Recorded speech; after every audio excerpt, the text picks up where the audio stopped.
All you really need to start running is a decent pair of running shoes. That's the beauty of it. It's simple, accessible, and you can start right now. But if you want to run safely, avoid injuries, and make running something you'll actually stick with, there's a little more to think about. I've been there, starting from scratch, and I know how overwhelming it can feel at first. What pace should I run? How far? What if I'm out of breath after just a block? Don't worry, I've got you covered. By the end of this guide, you'll have everything you need to lace up, hit the pavement, and build a strong, injury-free foundation for a lifetime of running. Let's start with the basics. Gear. The single most important thing you need is a good pair of running shoes. Don't just grab whatever's in your closet or on sale at the local store. Your shoes are the foundation of every step you'll take, and the wrong pair can lead to blisters, shin splints, or even long-term joint pain.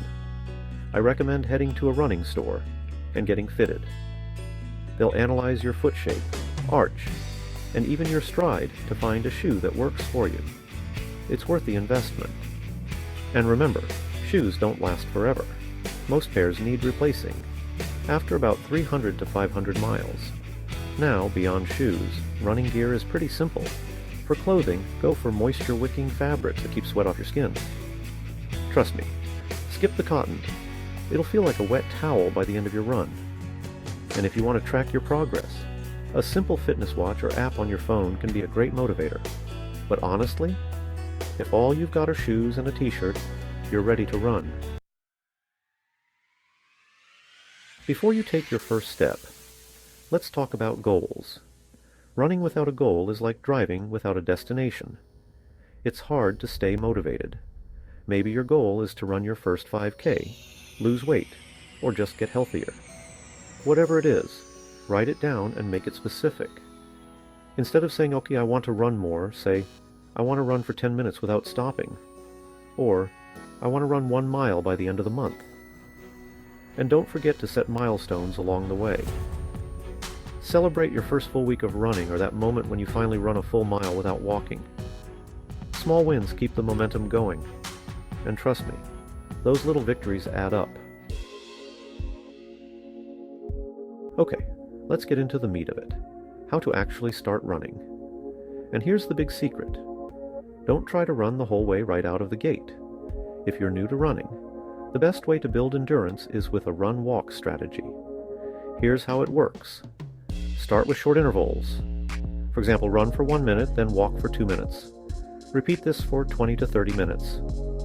The beauty of this method is that it allows your body to gradually adapt to the stress of running without overloading your joints, muscles, or lungs. Each week, you'll run a little more and walk a little less. By week 8 or 10, you'll be running continuously for 30 minutes, enough to finish a 5K at your own pace. And here's a pro tip. Don't worry about your pace. Run at what we call a conversational pace. If you can talk while running without gasping for air, you're in the right zone. Speed will come later. Right now, we're building consistency. One thing that can derail your running journey faster than anything else is injuries. But most of them are preventable with a proper warm-up and cool down. Before every run, spend 5 to 10 minutes warming up. This could be a brisk walk, or some dynamic stretches, like leg swings or high knees. Think of it as waking up your muscles and joints for the work ahead.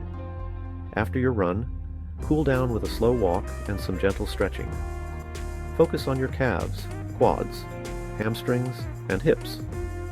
They do most of the heavy lifting during a run. And remember, listen to your body.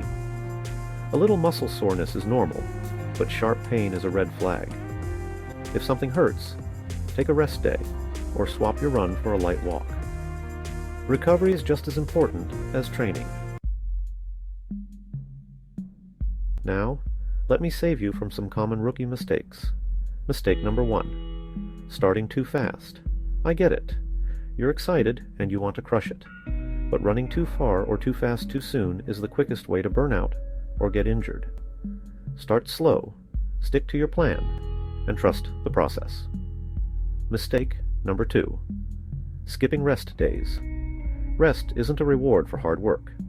It's when your body repairs and gets stronger. Think of it as part of your training, not time off. And mistake number 3. Running in the wrong shoes. I've already said this, but it's worth repeating. Good shoes are non-negotiable. Finally, let's talk about consistency. Running is a habit, and like any habit, it takes time to build. Start small. Commit to running 3 days a week, and focus on building the habit, not chasing perfection. And don't be afraid to mix it up. Run in new places, listen to music or podcasts, or join a running group for extra motivation. And here's the thing, no one tells you. The hardest part of running isn't the running itself, it's getting out the door. But every time you do, you'll thank yourself. And before you know it, running won't be something you have to do. It'll be something you look forward to. Running is one of the simplest and most powerful ways to transform your body and mind. But starting safely and effectively is the key to making it a lifelong habit. Remember, it's not about being the fastest or running the farthest. It's about showing up, one step at a time. So, what's your goal? Is it your first mile? Your first 5K? Or just to see what you're capable of? Let me know in the comments, and don't forget to hit subscribe for more tips, training plans, and motivation to keep you moving.